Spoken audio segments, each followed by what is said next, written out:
Little inside the job for our listeners. Sometimes it's not surprising people are coming out in, those of us that cover the team with like Matt Nagy evaluation stories and Ryan Pace evaluation stories. Like Dan Weeder had the big piece in the Tribune this week, all that. We've gotten to that point, right? So, but it was, I've been working on this Ryan Pace thing for weeks, and apparently you had been too. And then like it comes out the other day, and literally I just texted you mother effer. I think my reply was LOL. I told you that my Ryan Pace story had been in the works for a little bit. It was supposed to run the day after Wacky Tuesday, but Wacky Tuesday just changed everything. Yeah. Yeah, then it was...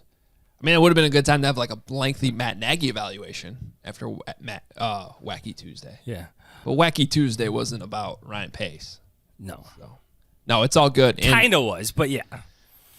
And in the end, what's cool is that they're both kind of the same concept, but different approaches. And, I think we both generally, if you go through, and if you haven't read it, Johnsy's on The Athletic, theathletic.com/Hoge Jahns. Go check it out. You should read it. Mine's on NBCSportsChicago.com.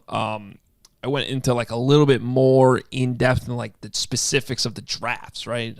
And trying to use my grades over the years to try to figure out. It's a hard thing to quantify, Johnsy, is like how good of a drafter you are. And also, unless you're going to do what I did in my story, like that process for every single NFL team, like how Ryan Pace compares to the rest of the league is also kind of a hard thing to figure out over the last 7 years. My conclusion, and I encourage you to go check it out for like a little bit more in depth, like his drafts are maybe not as good as some people think they have been. But then again, I think a lot of people also think his drafts just suck because the first round picks haven't really panned out. It's not as bad as some people think they are. Yeah, so it depends on how you look at it. I think you'd be surprised to see that the Patriots have actually had a few bad drafts. Oh, yeah. Past, at least during the Ryan Pace era. Like, it happens. I just think the whole evaluation is so layered. I do think it does come down to him only having one winning season, only 2 playoff appearances. But at the same time, again, like, if you expected Ryan Pace to walk in here and start winning in 2015, then you had the wrong expectations for your team. Yeah. That starts with Ted Phillips and George McCaskey. That roster sucked. Like, they spent the first 2 years kicking guys off the team. Well, and that's an important point you bring up, and again, why I think this conversation always comes back to George and Ted. And whichever way we go into it, it always comes back to George and Ted, because they did Ryan Pace a disservice by presenting their expectations in a completely unfair way. Because remember, when they fired Mark Trestman and Phil Emery, they came out and said, we think we can win. And that roster was garbage. Another argument for those who say there should be somebody at the top who's a football guy. Because if you had a guy at the top who's a football guy, it would have known the roster was garbage. Yeah. You'd have a Theo and Jed situation, where they literally tear it all down and do their best to build it back up. If you don't follow me, that's the Cubs. But yeah. Well, I think okay. People know who the Cubs are. We got people who listen in, like England. I don't know if they know Theo and Jed off the top of their head. Yeah. Okay. Fair point. They probably do, but probably not. Speaking of Vic, actually, right there, I heard this story that Vic used to joke that roster they had was worse than an expansion team. Yeah, I believe it. He's on record saying like we have to start he from came zero. out. Yeah, he came out and said like it was. They weren't built for anything. He said that was the quote. We weren't built for anything. It's a fair point. So, no, I think that. And that's where I think both of us in our stories here, I think, just lay it all out there, right? Like you presented it. There's a lot of good. There's a lot of bad. But if you're going to, it is a little unfair to just like take his full record, Ryan Pace now, and be like, this is the record. This is the winning percentage.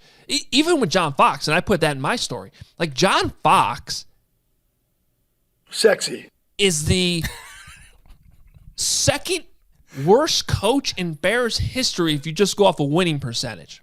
Abe Gibron is the only worse. only one who's worse in winning percentage.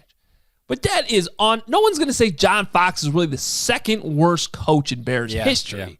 Yeah. He wasn't a great coach, but But we know he's not a bad coach. Like he's right. One places, And quite frankly, as bad as that was, he still had a positive impact on the culture and helping flip it from what was here with Mark Trestman and Phil. Yeah. The John Fox. It's not even fair to be like. First of all, the John Fox hire doesn't even fall completely on Ryan Pace, nor should it, because he was kind of heavily. He may have had final say, but heavily influenced to make that hire. Is that a fair way to put it? Yeah. Okay. But even then, it actually wasn't a bad hire for what the Bears needed at that time. Now, where the mistake was made is they should have made the move in 2017. Right?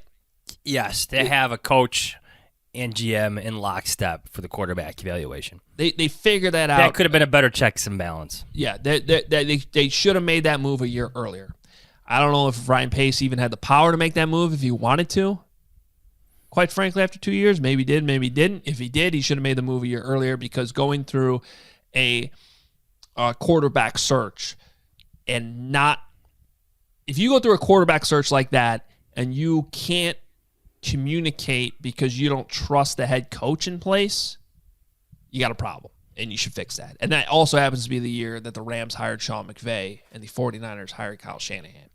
So that's where things start, I think, to shift in the wrong direction. But there's so many things, Johns. I mean, you could say Roquan Smith, good pick. Quite frankly, the last 4 drafts, despite not having 2 first-round picks in there because you the Khalil Mack trade, he's done a pretty good job. The drafts have trended in the right direction. Roquan Smith, David Montgomery.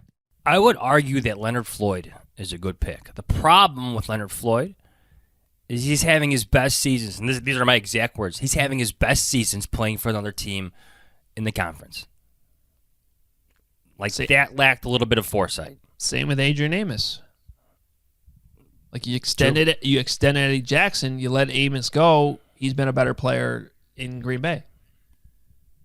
I think he has more interceptions than Eddie Jackson. 4 more interceptions than Eddie Jackson. Yeah. 6-2. So, yeah, I mean, honestly, there's way too much for us to go through on this podcast. If you read both of our pieces, though, you're going to see it. To kind of fast forward to the end, to me, it comes down to, Johns, if you're going to just go off the past, so if you're going to fully evaluate the last 7 years, there's a very strong argument you should fire the general manager and move on. Hasn't been good enough. If you're going to, though, project, which is what you do anytime you hire a new guy, right? You don't really you have their past performance wherever they've been, but you don't know how they're going to perform as a general manager because most times you're hiring a guy who's never been a GM before. That's usually how it happens. So there's always a projection here. And so if you're going to actually take what Ryan Pace has done recently and say, can you project this for a better future? Well, then the Justin Fields pick has to carry a lot of weight. And quite frankly, as much as people have turned on Ryan Pace and are just done with him, if you're sitting there, you're one of those people, and you're unwilling to give him credit for somehow landing Justin Fields with the 20th pick, because that was the original pick they had, then you're not looking at it fairly because he does deserve credit for that. You know what I hear a lot now? Is that the Bears lucked into Justin Fields. Yeah, it's not luck. No, it's not luck. So, okay, yes, some luck was involved. Teams had to pass on him. The Panthers, the Broncos, they had to pass on Justin Fields. The Eagles had to pass on Justin Fields. The Giants. But he didn't fall to number 20. You know what I mean? He didn't just keep falling. They had to trade up to get him. And yes, you could debate Ryan Pace's the value of him trading up. But for quarterbacks, in most cases, you have to trade up. You do. Yeah. It's just how it works. There is luck involved, but they did not luck into him. There was a lot of work that was done to facilitate that luck happening and having that ability to move up from 20 to 11.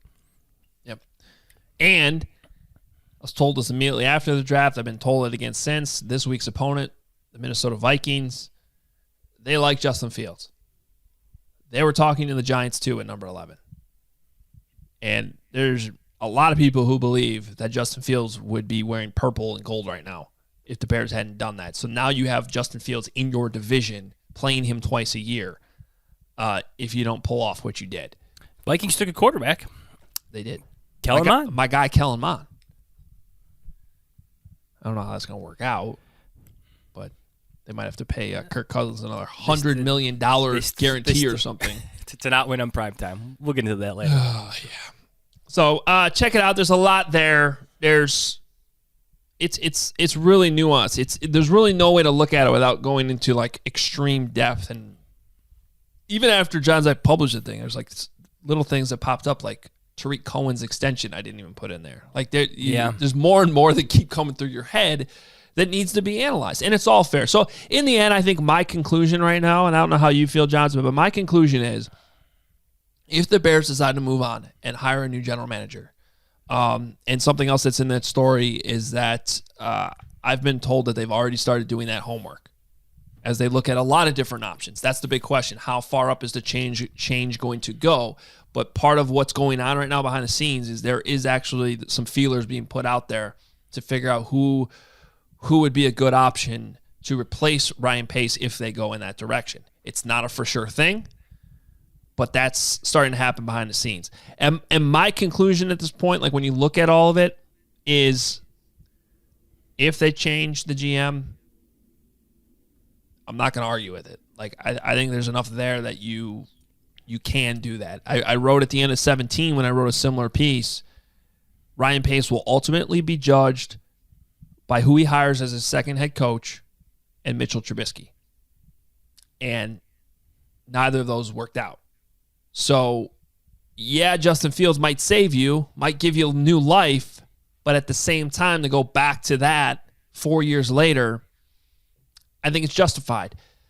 I do also, as I laid out, and I think you kind of did in spots too, there is enough good there that if they look at the situation in Arizona with Steve Keim, who got to hire a third coach, draft another quarterback, survived the DUI, or Tom Telesco with the Chargers, got to hire a third head coach, landed Justin Herbert, they kept him around.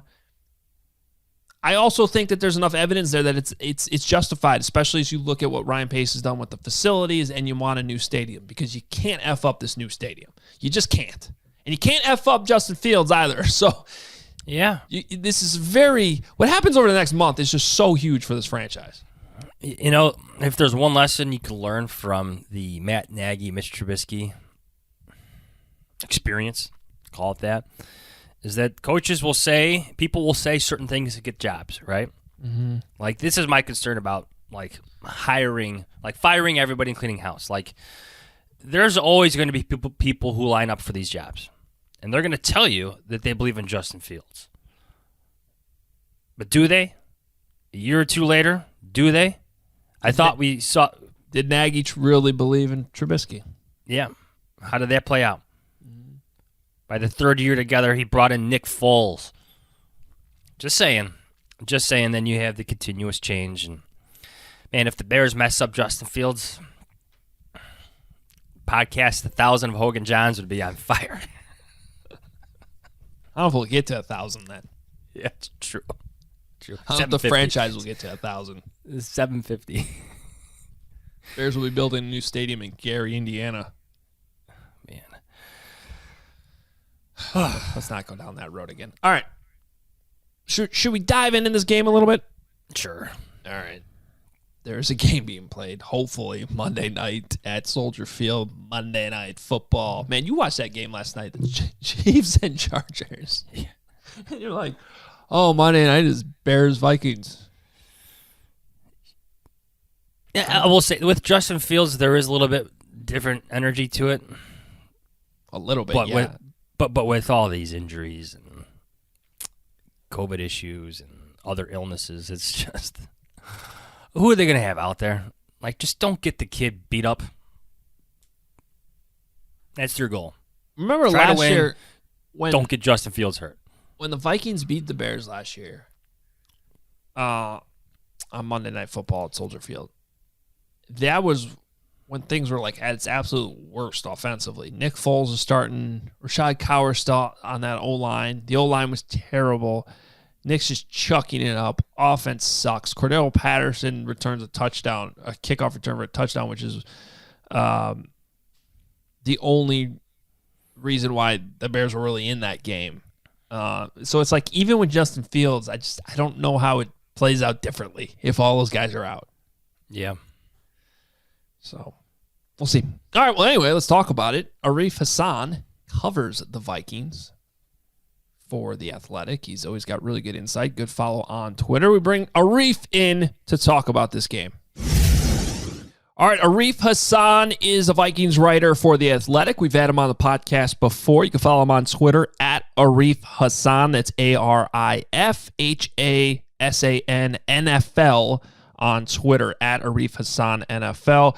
Thanks for jumping on with us as we try to sort through 29 Bears players that missed practice yesterday. They don't even know if they have a roster for Monday night, Arif, but it sounds like the Vikings don't have coordinators for Monday night. Yeah, who needs coordinators? Matt Nagy is doing everything, literally everything for this game, so we'll get ready for that.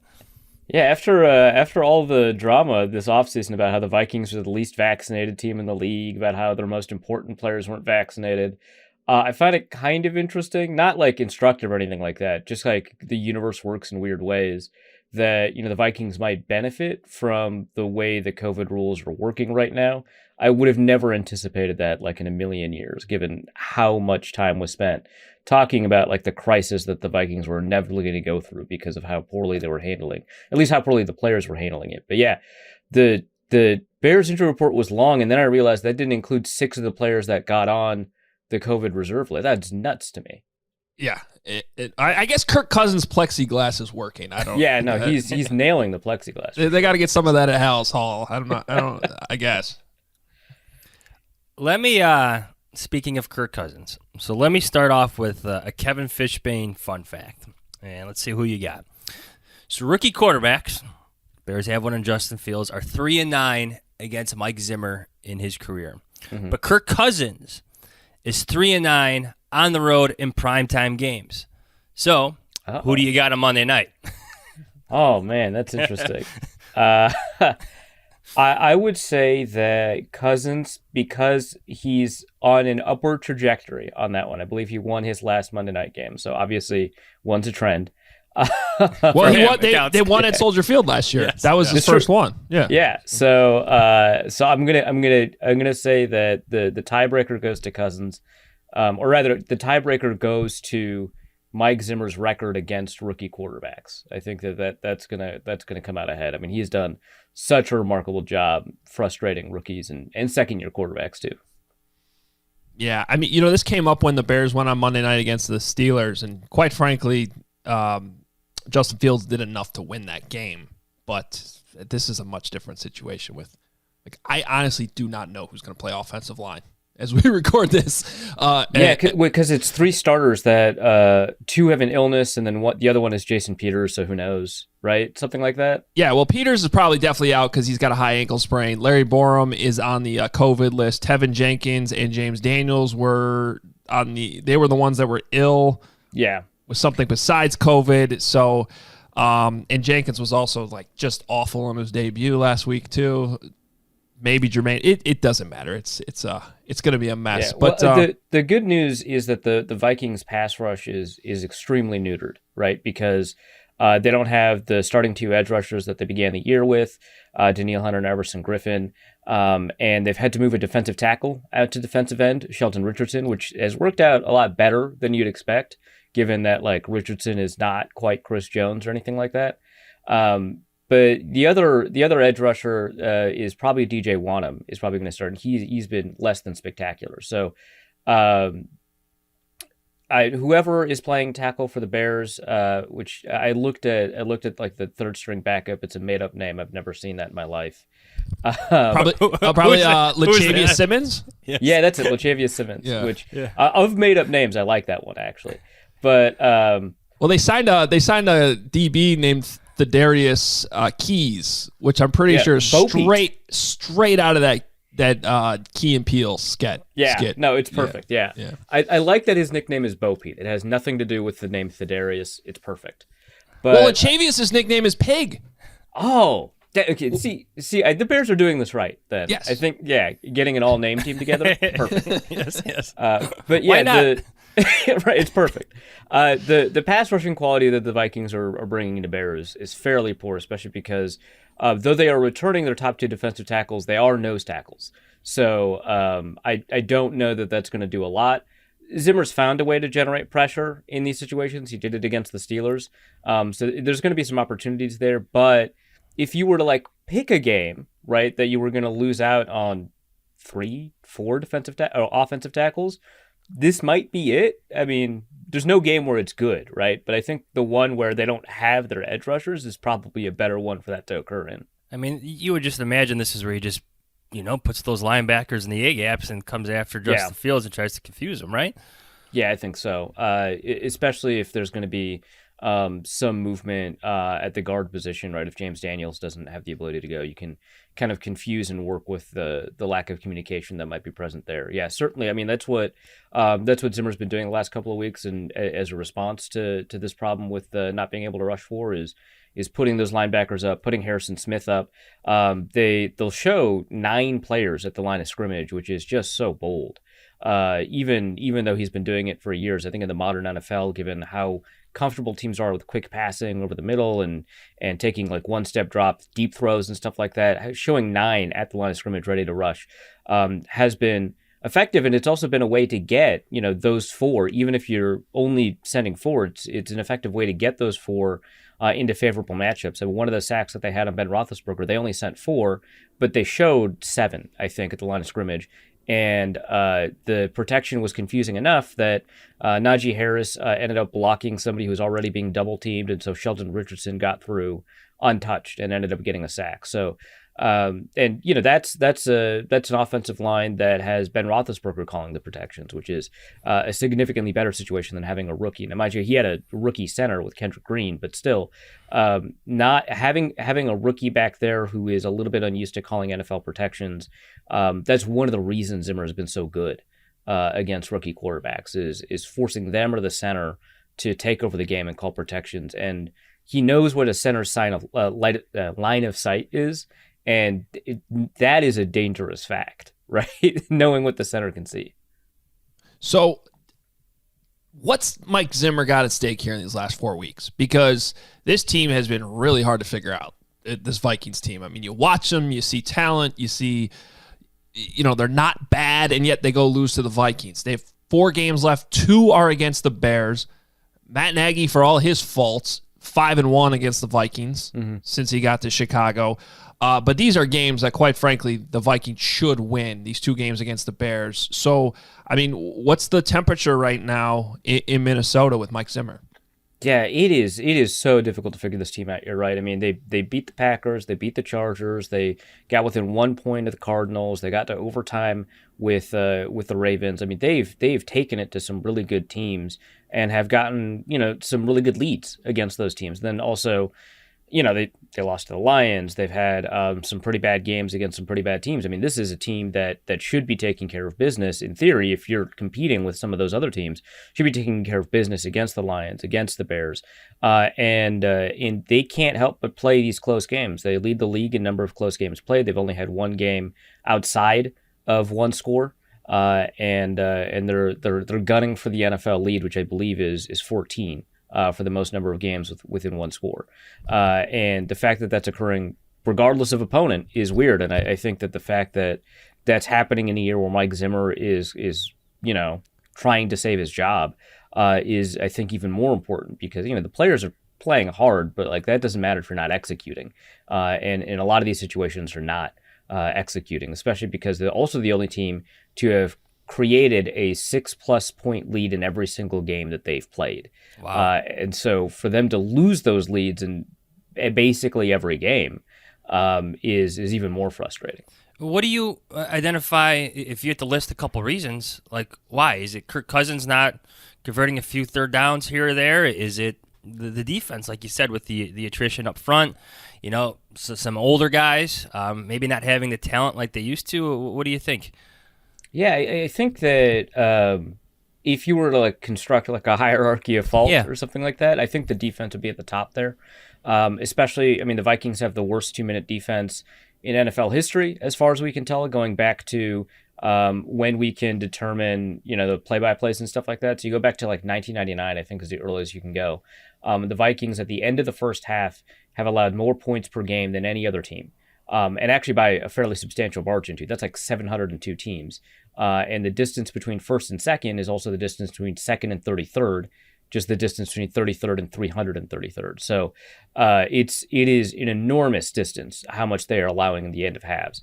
And so that's a big part of it. They've had a couple of injuries at cornerback, but primarily I think it's the depleted defensive line and just the fact that the cornerbacks that they do have, even when they're healthy, are either getting confused or they don't have the athleticism to keep up or whatever. But there is an element where the offense just hasn't been able to build on leads because, you get a 2-score lead in the first quarter and you see that gradually whittle down. Yeah, of course it's on the defense, but also it's on the offense for not continuing because, you can't expect to shut out every game, right? And so if the offense is not taking these leads and expanding them, there's a little bit of that. I think primarily the issue is the defense, but certainly, Cousins' issues on third down, his issues in 2-minute drills, the fact that so many teams have had opportunities in the final 2 minutes of the first half, part of that's on the offense because they have had a lot more 3-and-outs this year than you typically see. And that's despite the fact that Cousins, for a lot of these games, is actually playing fairly well. So sometimes it's a receiver drop, which is it's tough to blame receivers when they're this talented, but sometimes it's a receiver drop. Sometimes someone's running the wrong route. Sometimes Cousins doesn't really, he throws it short on third down when it's 3rd and 7, he throws it 2 yards and for some reason that doesn't convert, who knows? But yeah, there's a confluence of factors. The surprising thing is the one thing you generally can't blame is the special teams, which has typically been a thorn in the side for the Vikings, but this year has been fairly good. It's just interesting, man. Just an interesting team because you look at Mike Zimmer, he's the one with Teddy Bridgewater, Sam Bradford, Kirk Cousins, who I think's a good quarterback, but nothing special, right? Yeah. And then you look at Zimmer's career, just every bad year, if you want to call it, last year where they go 7-9, is usually followed by a bounce back good year. But I guess there are 4 games remaining for them to get that bounce back. The bounce right? back is still technically. He's made the playoffs every other year, and so this is the year that he's supposed to make the playoffs. Yeah, it's weird, but he's succeeded with. I think his starting quarterbacks have included Matt Castle, Teddy Bridgewater, Sean Hill, obviously Sam Bradford, Case Keenum, and now Kirk Cousins. So for him to have, he's something like a 580 record. At one point it was 600. That's real. That's talent. It's a lot of capability to be able to generate a lot of wins with that quarterback group. I think a lot of people remember, hey, it's him and Cousins that are tied together, but he has had 5 other quarterbacks. And none of those quarterbacks people consider to be particularly good. The next best one is Teddy, right? And so his ability to generate playoff appearances and a lot of wins, it speaks to his coaching talent. But people are it's almost like a Marvin Lewis situation. If you can't advance in the playoffs, it's great that you're getting there, but then what? And so that's the frustration. But I think he's fundamentally a good coach. Sometimes it could be time for a good coach and a team to part ways, and they'll make that decision at the end of the year. I think if they don't make the playoffs, there's a very high likelihood that Mike Zimmer's gone. Yeah, eight years, right? This is his 8th year? Yeah, this is his 8th year. I gotta give him some credit, though. Case Keenum, he came in off the bench for Sam Bradford, right, Adam? And, beat the Bears, and he had a pretty good year that year. Sam Bradford had, didn't he, break a record for completion percentage against the Bears in Minneapolis one year? He's maximizing these guys Well, they've out. had well-coordinated offenses. I don't know if you disagree, Arif. It seems like it from my perspective, what Shermer did with Case Keenum right that year, that was Shermer, right? Yeah, and which is why they tried to run it back in Denver. That didn't work. And then, obviously Stefanski gets the Browns job. Yeah. And jury's still out there on the head coach, but things have been okay, and obviously, he had success. So they've. I think the Bears would take the Vikings offense. I don't know if they take Kirk Cousins, but they take the offensive system. Yeah, for sure. Well, I think Fields would probably thrive. There are systems that are better for Fields, but I think he would thrive in the Viking system, the way that they make it a little bit easier for quarterbacks to make some of these deep throws. So, I mean, I don't know if we should even go through with the pick, but given what the Bears have, but what do you think it happens Monday night? I mean, the weird thing about all of those players could conceivably return by the time Monday happens, right? Which is kind of crazy. You take a look at that, but I think with all those players, the Vikings were something like a 4-point favorite or 3.5-point favorite, something like that, and I would easily take that. Without those players, yeah, I mean that's like a starting receiver and a backup. That's like the starting tight ends. It's the offensive line. That's a bunch of DL depth. I would say that pushes it past a touchdown. So. My pick a couple of days ago was something like 24-20 Vikings. I guess I would adjust that up to something like 27-15. Some crazy score happens somewhere that turns it to 15. Always happens in Vikings games. So that's kind of where I am. Makes sense. Us too. Yeah. Well, careful, Jonathan. You might be playing Monday night. Yeah. Call me up. I need you to play safety or something. Arif, appreciate the time. Always great insight. And again, our listeners should be following you on Twitter as we get towards this game Monday night if they aren't already, at Arif Hasan NFL. Thanks, man. Yeah, thanks for having me.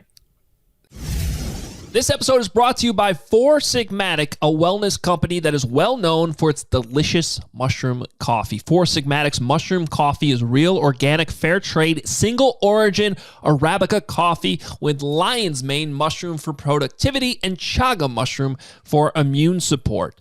And I've been starting my day with Four Sigmatic's ground mushroom coffee instead of regular coffee because it helps me focus and get things done. It's amazing. I feel that uptick in productivity when I drink it, and it's easy on my gut. Doesn't leave you with that awful jittery feeling or midday crash. And all Four Sigmatic products are organic, vegan, and gluten-free. Plus, every single batch is third-party lab tested to ensure its purity and safety, so you know you're getting the highest quality coffee and mushrooms possible. And I know what you're thinking. Does this coffee taste like mushrooms? No. I can guarantee you it tastes just like the coffee you love. It brews dark and nutty. It tastes incredible. They have over 20,000 5-star reviews. And best of all, they have a 100% money back guarantee. Love every sip or get your money back. And we've worked out an exclusive offer with Four Sigmatic on their best-selling mushroom coffee, but this is just for Hoge Jahns listeners. Get up to 40% off and free shipping on mushroom coffee bundles. To claim this deal, you must go to foursigmatic.com/Adam. This offer is only for Hoge Jahns listeners, not available on the regular website. You'll save up to 40% and get free shipping. Go right now to foursigmatic.com. That's foursigmatic.com/Adam and fuel your productivity and creativity with some delicious mushroom coffee. If you ever wanted to make your home feel safer, there's no better time than now. This week, our friends at Simply Safe are giving Hoge Jahns listeners early access to all their holiday deals. That's 40% off their award-winning home security. We love Simply Safe because it has everything you need to make your home safe. Indoor and outdoor cameras, comprehensive sensors, all monitored around the clock by trained professionals who send the help the instant you need it. Simply Safe was even named Best Home Security System of 2021 by U.S. News & World Report. You can easily customize a system for your home online in minutes and even get free custom recommendations from Simply Safe. These are Simply Safe's biggest discounts of the year. You can get a complete home security system starting at just over $100. There are no long-term contracts or commitments. It's a really easy way to start feeling a bit more peace of mind. Take advantage of Simply Safe's holiday deals to get 40% off your new home security system by visiting simplysafe.com/athletic. Again, that's simplysafe.com/athletic for 40% off your entire system.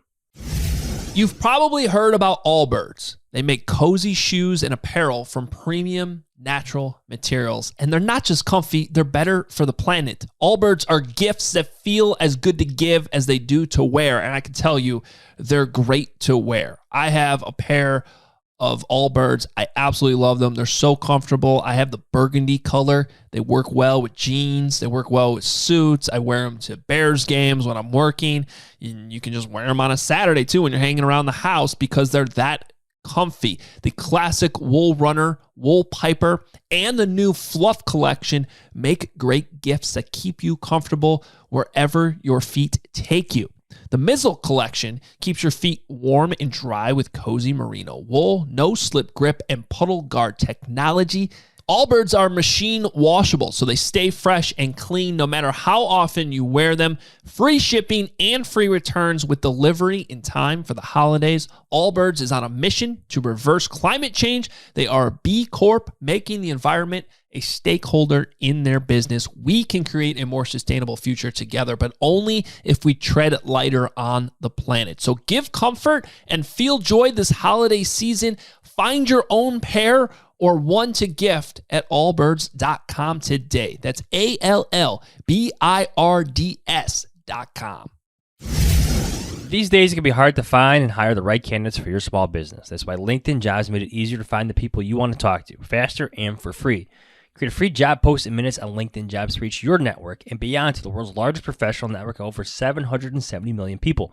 Focus on candidates with just the right skills and experience and use screening questions to get your role in front of the most qualified. Then use the simple tools on LinkedIn Jobs to quickly filter and prioritize who you'd like to interview and hire. That's why small businesses rate LinkedIn Jobs #1 in delivering quality hires versus leading competitors. LinkedIn Jobs helps you find the candidates worth interviewing faster. Did you know every week nearly 40 million job seekers visit LinkedIn? Post your job for free at linkedin.com/fantasy. It's linkedin.com/fantasy to post your job for free. Terms and conditions apply. All right, Adam. I'm back with 3 big questions. I don't have Kevin doing this for me anymore. Yeah, with the weird voice and stuff he does. What? He always does like this weird deep voice, and he doesn't have a deep voice. He's like, oh, yeah. Question number 1. Oh, yeah. Question 1. He does. he does do that. Don't care. Question 1. Can the banged up Bears defense stop Calvin Cook? Can anyone stop him? Who cares? I mean, in all seriousness with the question, like, who's playing for the Bears on defense? Who's playing? Like Dalvin Cook, outstanding running back. Kirk Cousins can still throw the ball to Justin Jefferson. They move the ball.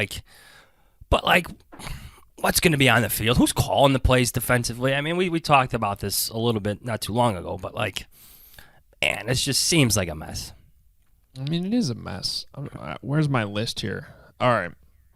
So if Eddie Jackson's out, probably have Deion Bush playing.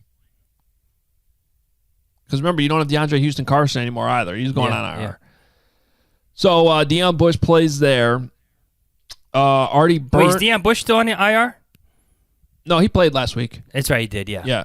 Artie Burns, if he's out, because he's on the COVID list right now, then you got Kendall Vildor. Oh, hit my favorite soundbite, please. You got it all queued up? Oh, yes. I don't know if I have it queued up or not. I know what you're talking about. We need another effing quarter. Is that it? You go. Yeah. Pretty good. Yeah.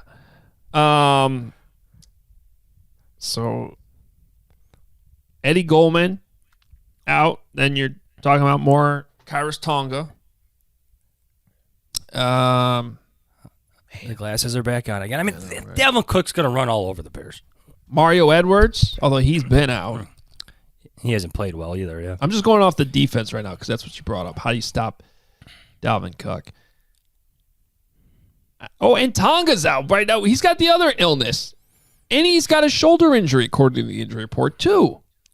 I think Roquan plays. Akeem Hicks, at least, is back full practicing. So I got to think Akeem Hicks. It was just a walkthrough. Yeah. You would think he plays. Yeah. But Xavier Crawford's still out with a concussion. So it sounds like Duke Shelley and Jermaine Ifedi are going to be rushed back this week. I shouldn't even say rushed back, but I forgot Jermaine Ifedi's still on this team. I know. Well, I don't know that he would have ever been brought back from IR, except for the fact that both tackles are sick right now. Yeah. Hey, Jermaine. I'm being serious. It didn't seem like Fetty was ever going to come back. Like, I don't know the full dynamics of what's going on in terms of, like, who's at Halisol and who's not. But in the past, some players on IR have just, like, left. Yeah. Gone. Well, the team kind of tells them, we're done with you. Like Kyle Long. Yes, Kyle Long. Willie Young, I think, was one like that, too. Did, like, Jermaine and Fetty have to come back to the state? I mean, this is one of the things when past years when we have locker room access, we can kind of see when those guys are just like their lockers are not completely emptied out, but mostly emptied out, and you just kind of know they're not coming back, even though their locker's still there. Yeah. So we don't have that access right now, so I don't know. But anyway, if Fetty's back, I think he's probably going to start at right tackle, unless Larry Borum can come back by Monday night. Duke Shelley, who has actually been your best nickel corner, he'll be back. I shouldn't say he'll be back. It sounds like they got it. He has to be back. Like like you just need players at this point. So, all right, question number 2. Sorry, it's okay. That was depressing. It's kind of actually fun trying to figure out who the hell is going to be on the field. Let's set some over-unders here. Over-under on Justin Fields' touchdowns and over-under on sacks on Justin Fields. I'm going 2.5 on touchdowns, 3.5 on sacks. Well, I'm going to take the under on the touchdowns. I just... 2 sounds like a good number. Yeah, I don't even... If they're really this banged up, how are they going to even score? The Vikings secondary gives up a lot of fantasy points to wide receivers. I know that. Just like Arif was telling us, man. They have the worst 2-minute defense, and they give up big plays. There's missed tackles. Yeah, trying to go over 2 on this question's hard. Sacks, I'll take the over. You could set it higher than 3.5. I'll take the over. Ooh, man, if that happens, there's going to be a couple blitzes where you're like, oh, get up, kid. Probably. Question 3. Will Matt Nagy call the plays? And if yes, will he give them up in the final 3 games? We talked about this briefly in the open. I'm all for F at Matt Nagy, like full on, do your thing. I'm all for F at Nick Foles. Like if you just want to sit Justin Fields and have Foles go out there this week and just sling it around, I'm slicing and dicing. How's everyone doing? This is Nick Foles. Just entered the meeting. Oh, the good old days of slicing and dicing third stringers. Slicing and dicing the third stringers. That was just August. Those were the good old days. I mean, this is a hard question.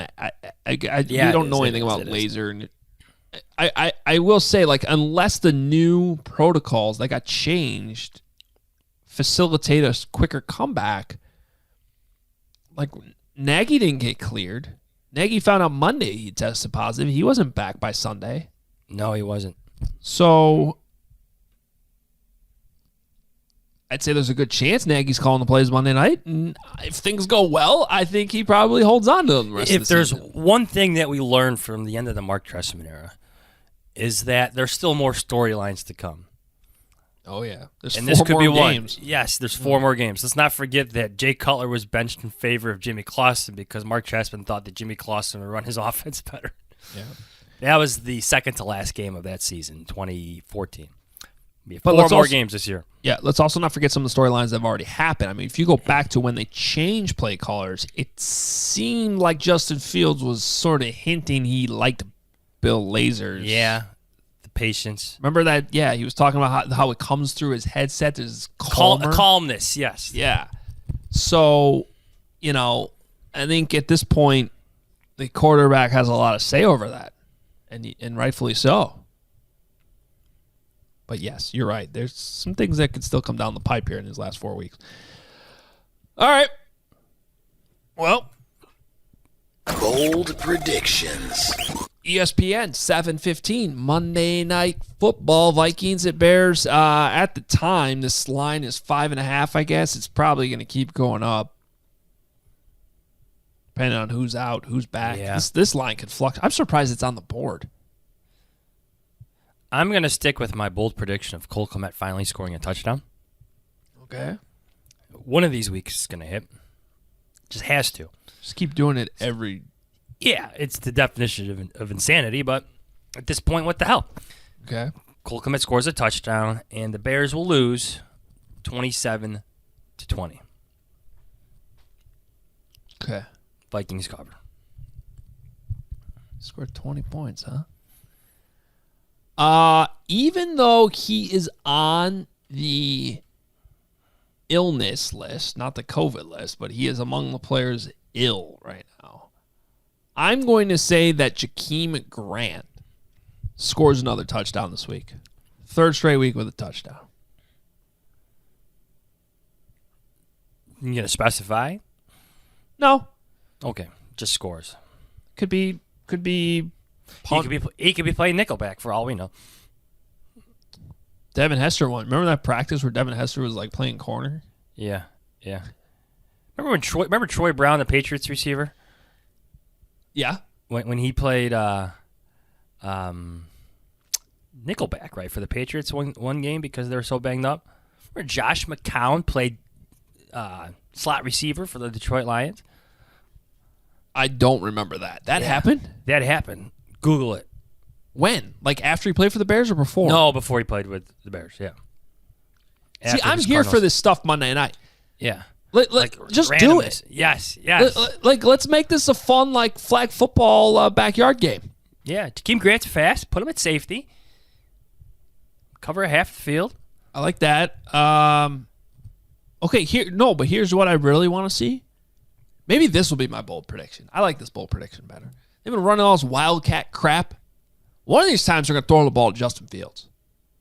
You see him coming off the line sometimes. He jukes the crap out of the wide receivers, even though they're not even throwing him the ball. Like it's the opposite of Jay Cutler, who just stands there like a mannequin. Oh, yeah. Jay wouldn't even move. No, just hands on his hips. No, Justin's getting like a clean release. Swim move. Fade route. That's going to be a bold prediction. Justin Fields catches a pass. Okay. Lock it up. Okay? What's your pick? You better lock it up. You better lock it up. No, you lock it up. You lock it up. Lock it up. Lock it up. I don't know. Vikings cover. Whatever the line is, whoever's playing, Vikings cover. Okay. What about you? I already you said already my did. pick. You did. 27. Thanks for paying attention. Yeah. Sorry.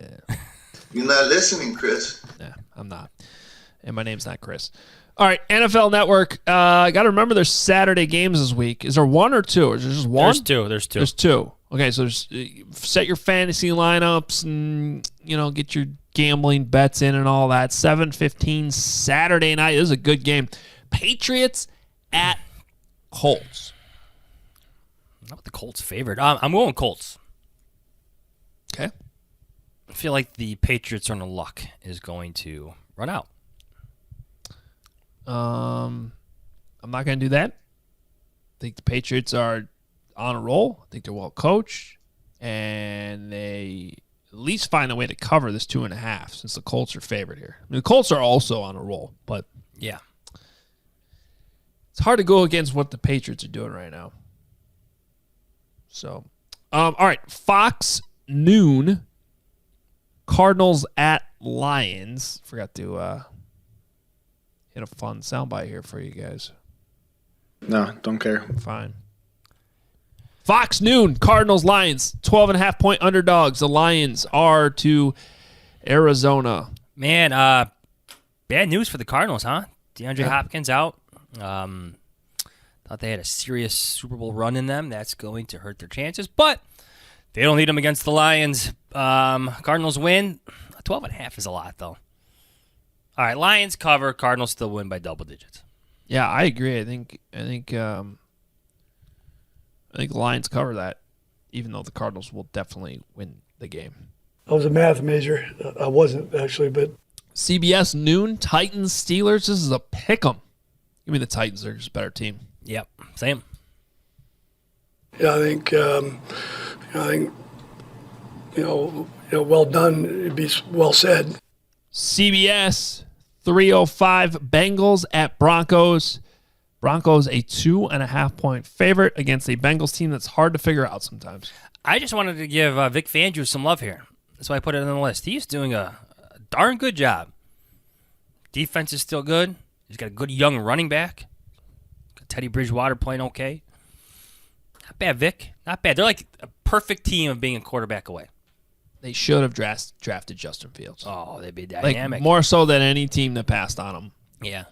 They're going to be in the right market, there though, for for a veteran, whatever veterans come available, though. You know it. Oh, you mean this guy? You, Aaron Rodgers. Yep. That guy. That'd be a good fit, Be an awesome fit. especially because he'd be in the AFC then. Yes. The Bears would love that trade. He'll help Vic Fangio make. Can the Bears send a first-round pick to Denver to like help make the trade? Yeah. Like, if you need to give up a first-round pick, we're not obviously not going to give the Packers Lions a are first-round throwing pick. yeah. But if you give your first-round pick, then we'll just give you ours, and then we'll, help get Aaron Rodgers out of, out of the. We'll get the Lions on the phone. I'm sure they feel the same. They'll throw Sure. in a second. Go Bears. Get him out of there. Yeah. The Bears don't have a first-round pick. No. I'd trade a whole draft to get. But again, everybody did. Right. Yeah, but again, they don't have a first-round pick because they traded for Justin Fields. Just needed to remind everybody of that. Yes, which was not a bad move. Nobody's going to complain about that 3 years from now, unlike the other quarterback move that was made. As far as this game, give me the Broncos. Winning by a field goal. Sure. Bengals are tough to figure out. They are. Yeah, okay. You know what? I'm going to take the Bengals. Okay. After all that. Since they're getting the 2 points. So I'll go Bengals. Hoge.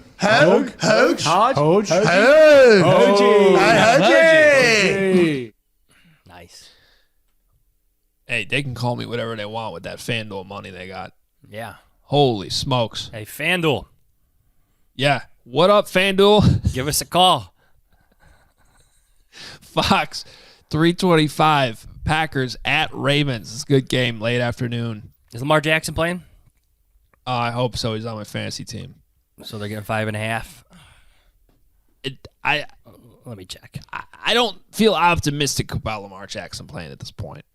The fact the line reflects that he's not playing. Gotta go Packers here, don't you? Yeah, Packers by a touchdown. Even if Lamar plays, like this Ravens team is just not. Tough to figure out. They're not that great. Remember, I said that. Remember the week the Bears were playing the Ravens? I think I did pick the Bears to win that game, even before we knew Lamar Jackson wasn't going to play. Turned out to be wrong because it's the Bears. But the point was that the Ravens were a flawed football team. And I think our guest from Baltimore we had on that week came out and said that, basically. Yeah, Jeff. Yeah, Zrebeck. So, yeah, I'll take the Packers all day in this one. Yeah, Packers by a touchdown. You, Aaron Rodgers. All right. Well, I guess that's all the games that we're going to pick. There you have it. We are not doing a podcast Monday night, right? We're going to do it Tuesday morning. Should we tell everybody that? Is that the plan? I believe that's the plan. I don't know if we had finalized that, but it makes sense. We are expected to have Kurt Warner on the podcast Thursday morning. He's calling Tuesday morning. Get with it. Calling the game, I believe on Westwood 1 on Monday night. So I think we're just going to have him on the next morning, get the full reaction as he breaks down Justin Fields and what he sees. He had a great breakdown last night, just real quick before we get out of here. Did you see that Mahomes pass on 4th and 1 at the goal line where he just like threw a duck right into the ground? Yeah. Everybody was like, "Oh, he didn't get his hands on the laces." And Kurt Warner came out on Twitter and was like, "It's true, but if you really look at this play, the ball. So the guy was in motion. He came across the formation. It's a timing thing because you're basically just trying to beat the corner to the other side. It's basically the same concept the Packers ran with Devontae Adams on Sunday night against the Bears. So that ball needs to be snapped right after the motion guy goes past the center in front of the quarterback because he's in shotgun. And like Kurt Warner was the only one who pointed that out. The ball didn't get snapped until the receiver got like way out past the tight end. Well, now you only have like this much room to operate before the receiver gets all the way to the sideline and the corner catches up. You know, so the real problem is that the ball was snapped late. Not that, because if he snaps on time, he probably has time to get the laces and make an accurate throw. So that was really the issue. And Kurt Warner, the Hall of Famer pointed it out. Yeah, that's why he's a Hall of Famer, and that's why he's going to be on this podcast. There's a movie about his Tuesday. life. Well, we're going to talk about that too. The movie coming out. I think we might actually be able to see it this weekend, buddy. Yeah. Before we talk to Kurt Warner, we'll see. We'll let you know how it is. I'm excited for it. What's this Sean Payton movie coming out? Oh, I saw something about that with Kevin James. What the hell's that all about? Is Ryan Pace in it? Who's playing Ryan Pace? Who's playing Ryan Pace? Hold on. Let's think about this before we close out this podcast. Let's seriously think about. How about Ryan Gosling? Because the hair. They got the hair thing going. Okay. I think that's a candidate. Like I would say, even the actor that's playing Kurt Warner, the Shazam actor. I'm drawing a blank, but you got to have the hair. Although he didn't have that hair back then. Who? Like Pace? Pace. Remember, Oh, he had that, like the flat hair was not stylish at all. Like he got stylish in Chicago, wasn't that stylish in New Orleans? Well, because he saw my hair. Sure. You always say I copied Ryan. Ryan copied me. Sure. No. Anyway, I don't think anybody would want Kevin James to play them. Yo, in a what movie. is that? It's like and even like Kevin James would play, to me, like Kevin James would play maybe Bill Parcells or like a heavier set. Yeah, I'm trying to be nice about this, but yeah. Semi-funny. Not Sean Payton. No. It's weird. I don't know. I'll probably watch it. Who's going to play you in your Notre Dame high school movie as we celebrate your athletic Notre Dame achievement? high school movie? I don't know. Notre Dame high school movie. How about your cup kicking movie? I wish there was video of it, man. Would have gone viral. All right, we're out of here. Follow us on Twitter at Adam Hoge, at Adam Johns. Glad you're feeling better, my man. And hopefully we'll see you Monday night. That's the plan. I'm sorry you have to attend the game, but yeah. You I might wanna just want to be sick for a couple I might of days. just hop on the Kennedy and be like, no. I'm turning around. You know, I don't know if I'm out of the protocol yet. Not feeling quite right. Yeah. Might Couch. need to...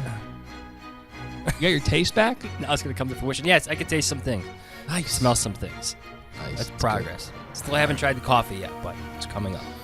All right, read us, NBCSportsChicago.com. For me, Johnsy, on The Athletic, theathletic.com/Hogan Johns. I should mention, obviousshirts.com. If you're still looking for some gifts to give some people, for yourself, we got the Hoge Jahns sweatshirts, the hats, the winter hats. It's all up there. Check it out, obviousshirts.com. We're on YouTube. YouTube channel, subscribe, hit the notification button. We will go live, not this week, but, you know, some of this news probably drops in the next couple months. I would expect some spontaneous podcasts. Make sure you hit that notification button so you get that when you know we do go live. It'll be there for you. All right. We are out of here. We will be back after the weekend and the Monday Night Football game Tuesday morning, I believe, is the plan with Kurt Warner. Can't wait. We'll talk to you then. See ya.